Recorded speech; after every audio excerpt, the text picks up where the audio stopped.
and gentlemen, bonsoir à tous. Ce soir, Deauville continue à honorer le grand cinéma américain avec un hommage à Robert Pattinson. And to tell us a bit more about his fine career, would you please welcome French actress Bérénice Bejo.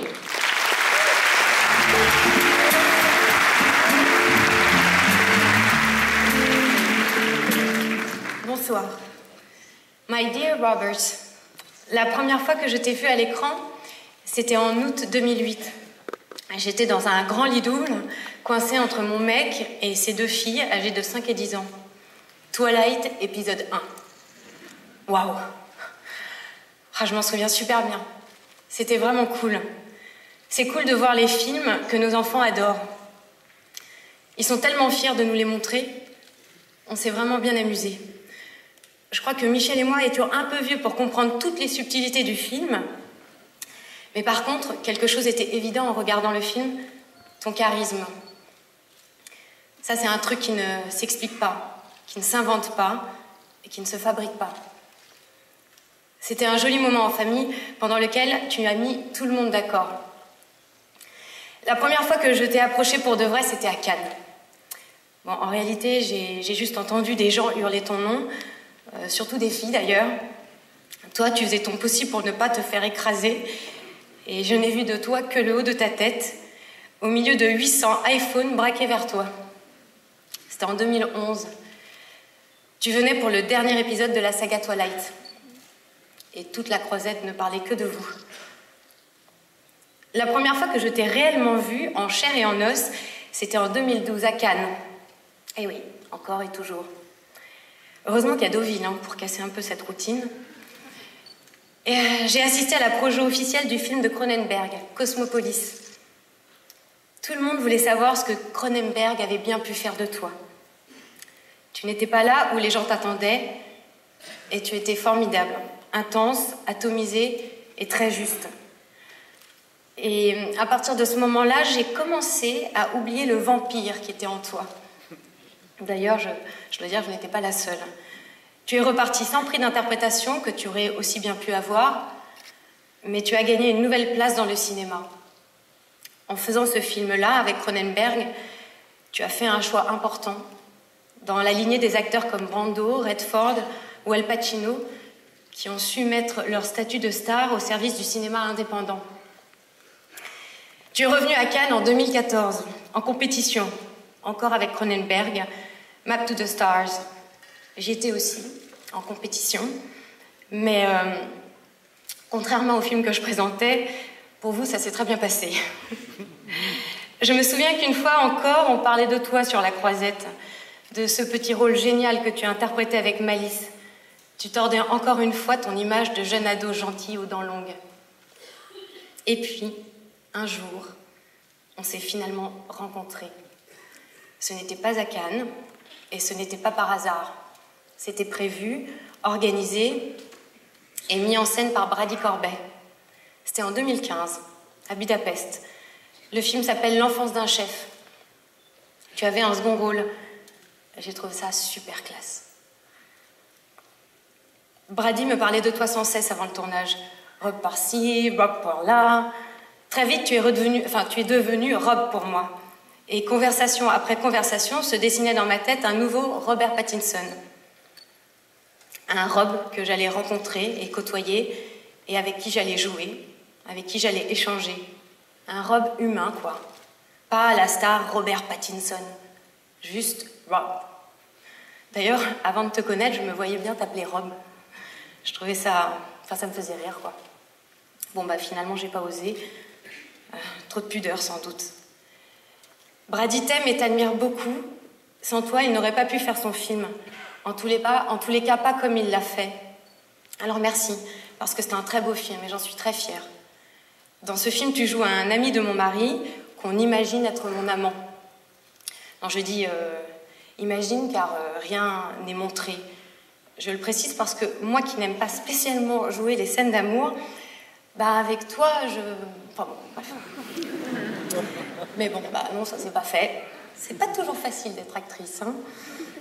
Mais la vie est longue et je suis d'un tempérament optimiste. Je garde un souvenir de toi assez particulier. D'une part, l'acteur. Tu m'as vraiment impressionnée. Tu as composé avec Brady un personnage au physique très étonnant. Tu as rasé tes cheveux et ton visage s'est transformé. D'ailleurs, tu les as rasés aussi ce soir. Et tu as su exprimer une violence intérieure de dingue. I just said that you just shaved your head again. So, I mean, whatever. Donc tu t'es rasé tes cheveux et ton visage s'est transformé. Tu as su exprimer une violence intérieure de dingue que je ne te soupçonnais pas. Parfaite pour le rôle. Et alors toi, tu t'amusais de toi, de ton image, de jouer. Et il y avait des jours où tu avais des pages de texte et où tu travaillais avec beaucoup de précision. Prise après prise, tu ne laissais rien au hasard. Et il y avait des jours où tu étais cantonné au rôle de figurant et tu étais là, dans ton costume de militaire, à attendre, à regarder, à écouter, disponible. Tu es resté très discret, très professionnel et toujours très humble vis-à-vis de ton travail. J'étais heureuse de découvrir ce Robert Pattinson-là. Rob, quoi. Et puis après, il y a eu le Robert hors plateau. Celui qui vient presque systématiquement caché sous son bonnet. Celui qui rougit très vite. Celui qui parle bas. Celui qui sourit si souvent et d'une manière si charmante. Celui qui ne ressemble en rien à ces personnages de Cosmopolis ou de Lost City of Z. It's really hard for me to say. The Lost City of Z. I don't know why. Les plus grands acteurs ont toujours été comme ça, au service de l'histoire, au service du metteur en scène. Tu sembles choisir les rôles qui te sont les plus éloignés, comme pour bien te cacher. Mais à Budapest, tu n'as pas pour autant entretenu le mystère autour de toi.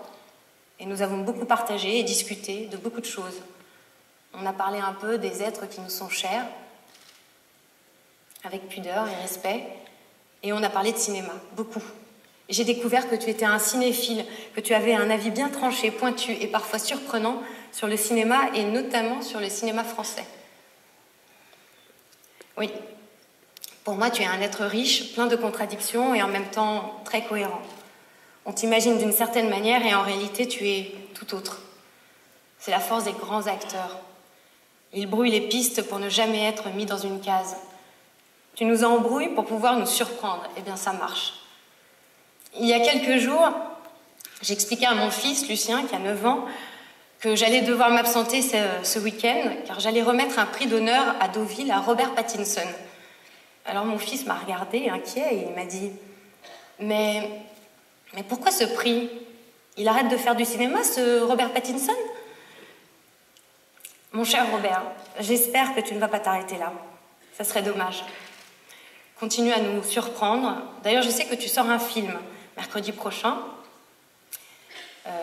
Mercredi prochain, non, le 13, qui s'appelle Good Time, des frères Safdie, qui s'appelle Benny et Josh, et qu'on va découvrir ce soir. Et d'après le peu que j'ai vu, tu t'es encore bien caché.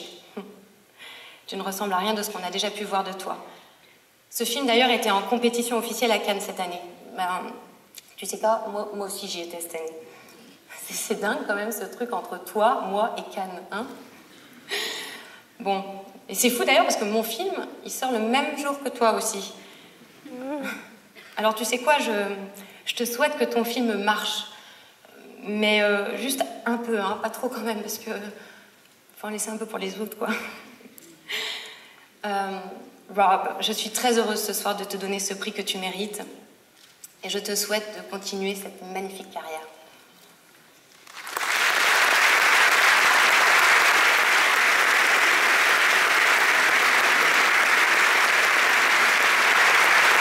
Bérénice Bejo, merci énormément. Et maintenant, and now, a look back at Robert Pattinson in pictures.